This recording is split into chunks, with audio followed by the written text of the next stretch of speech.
Indians were better off than coloreds. Coloreds were better off than Africans.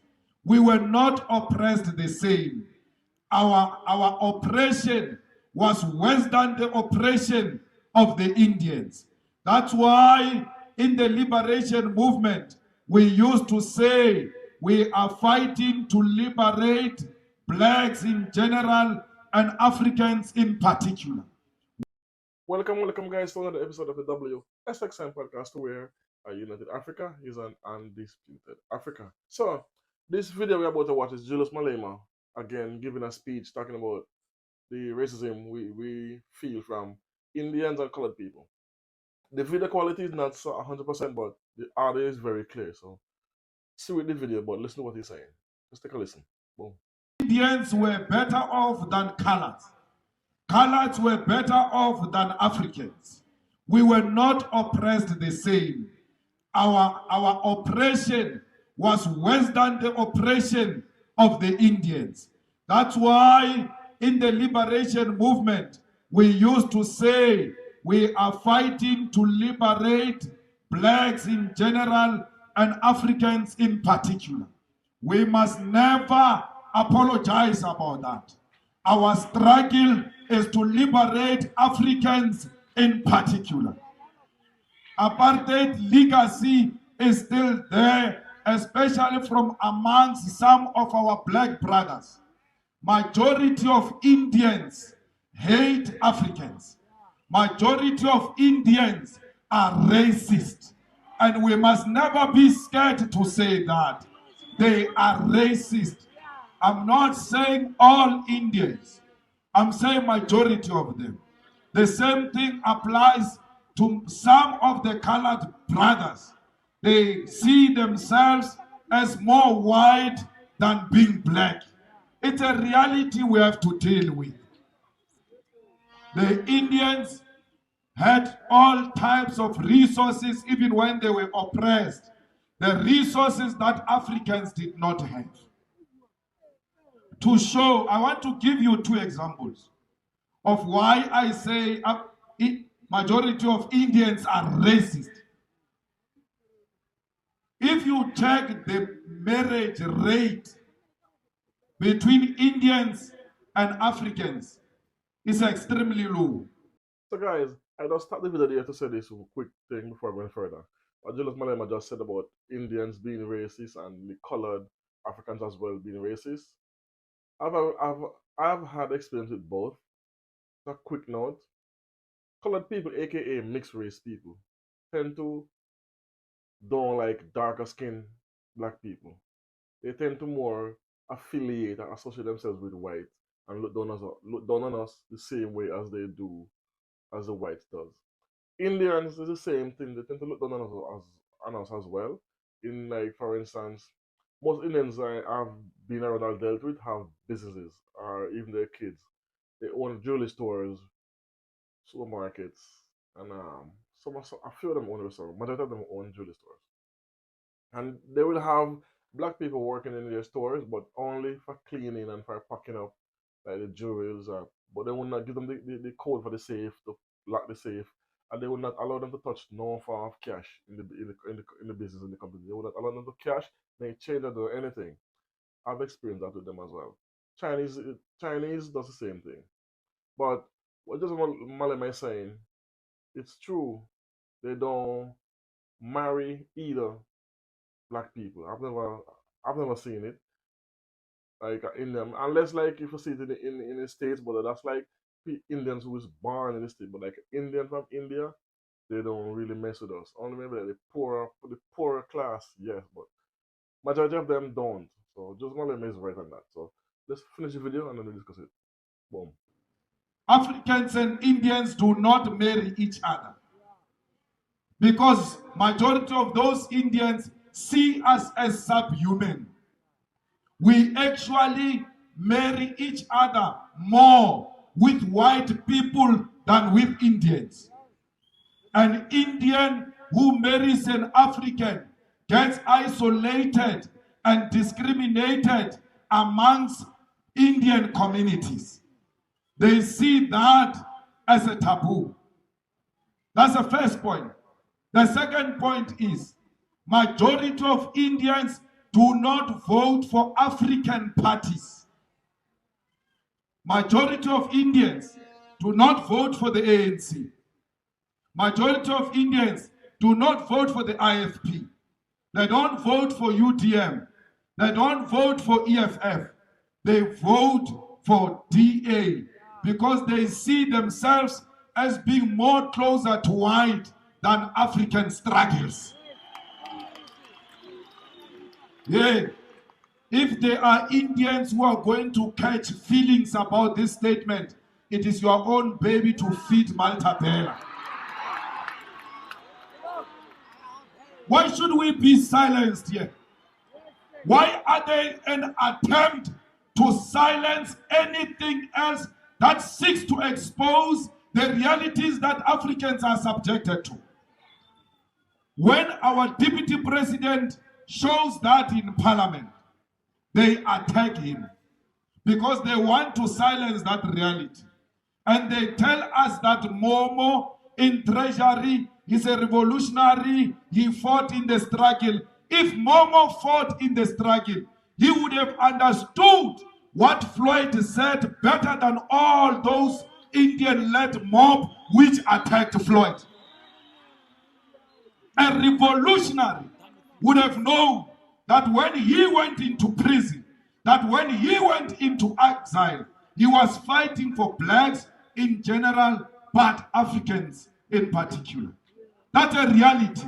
Unless he was engaged in a struggle, Momo didn't know. But if he knew what he was fighting for, he will understand what Floyd was saying. Floyd was saying, in a situation where treasury staff, 80% of it is African, why is it always represented by an Indian? He didn't say Indian. I would have said that.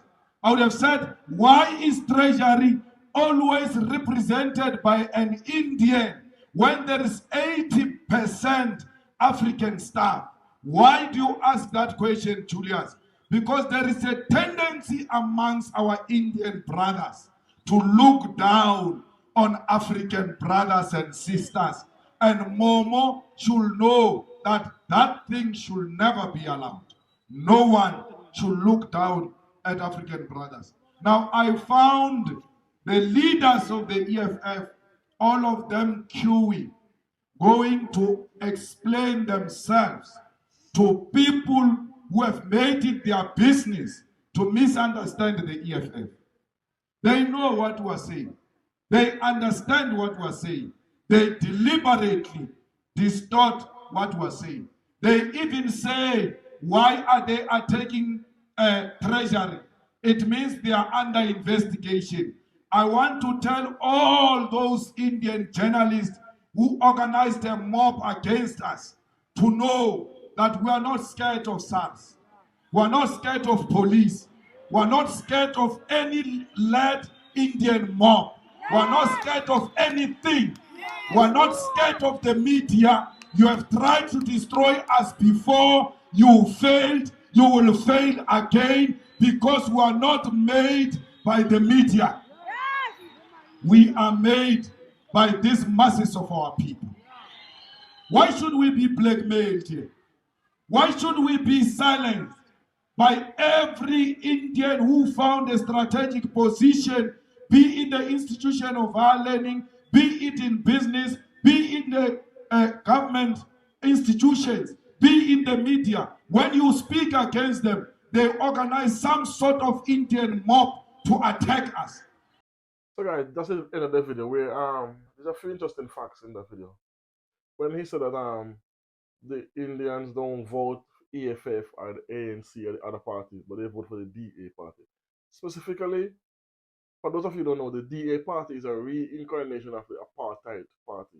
Is their kids, is those older guys from the apartheid regime, which was in pre-1994, is their kids now grow up and they instill the same mentality that their father, their parents have and their grandparents, and now they form this party as a DA party, and it's a reincarnation of them. So it's basically the same thing, but they just change the names.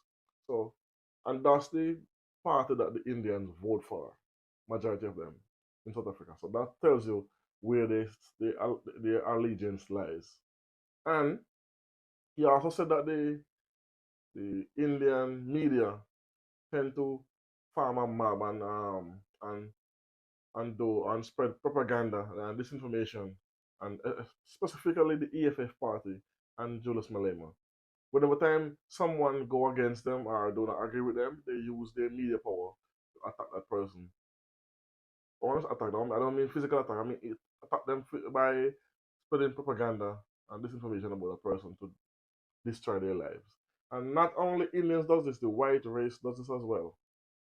And the apartheid regime does this as well. Is still an effective tool being used up to today against blacks.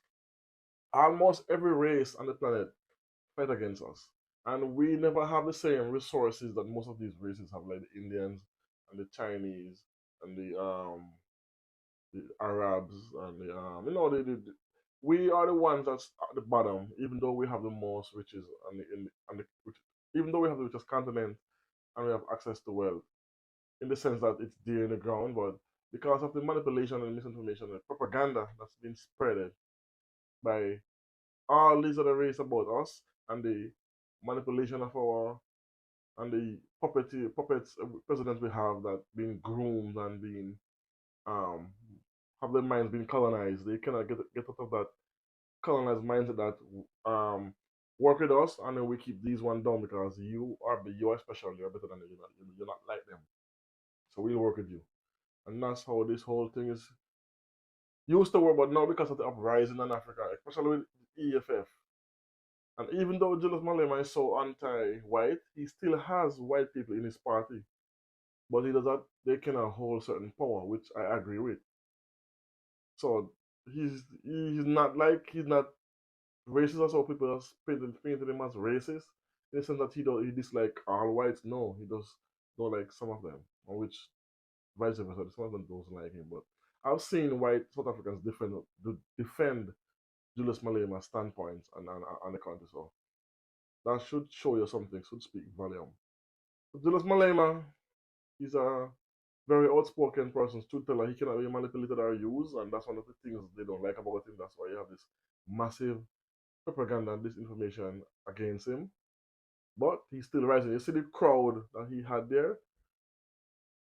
Not many people can pull a kind of crowd than Julius Malema did.